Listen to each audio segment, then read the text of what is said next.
House, apartment, up and down with 2 bedrooms and 1 bathroom with parking garage sa Bacoor City, Cavite.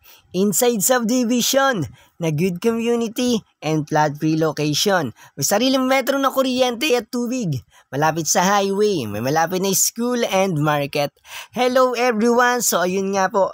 Unang-una sa lahat, gusto ko muna magpasalamat dahil nabigyan ako ng pagkakataon, mapakita ko sa inyo itong bahay nila. At kung mapapansin nyo, ginagawa pa, fully tiles ang flooring, bagong pintura, ito yung kanyang cabinet, ito yung kanyang kusina, ito yung kanyang bathroom, merong shower. So yun nga po, kung mapapansin nyo, ginagawa pa po kasi itong bahay, inaayos pa, nire-renovate. So ito yung kanyang laundry area na pwede nyong gawing dirty kitchen. Meron din ditong bintana kaya maayos ang ventilation ng hangin. And for additional information, main road din po ito. Palaging nadadaanan, pwedeng magtindahan na good for business. Spacious, malawag yung kanyang living room, yung kanyang sala. Akit tayo sa taas para makita natin yung dalawang kwarto. Nga pala guys, bago matapos itong video, syempre gusto ko muna magpasalamat sa inyo lahat.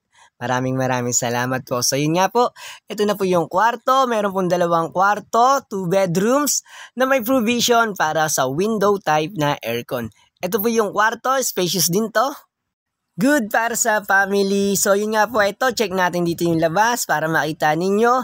Para pag nabisita ninyo, ito rin po yung makikita ninyo. And yes po, take note na lang po natin yung ibang detalye, yung pinaka-importante. House apartment with 2 bedrooms and 1 bathroom sa Bacoor City, Cavite.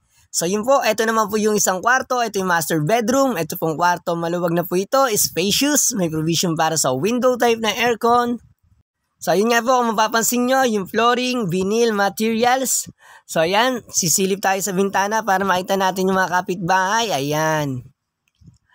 Ayos na ayos. Maganda itong bahay. Maganda rin yung location. Spacious, malinis, maayos, simple, presentable. At uulitin ko po, take note nyo na lang, house, apartment with 2 bedrooms and 1 bathroom sa Bacoor City, Cavite. Ito pong kulay gray ha, na bahay, yung meron pong gate na sarili. Ayun nga po, main road nga po siya, palaging nadadaanan. At malapit lang din sa gate ng subdivision. Walking distance lang sa highway, sa school. Malapit po talaga sa lahat.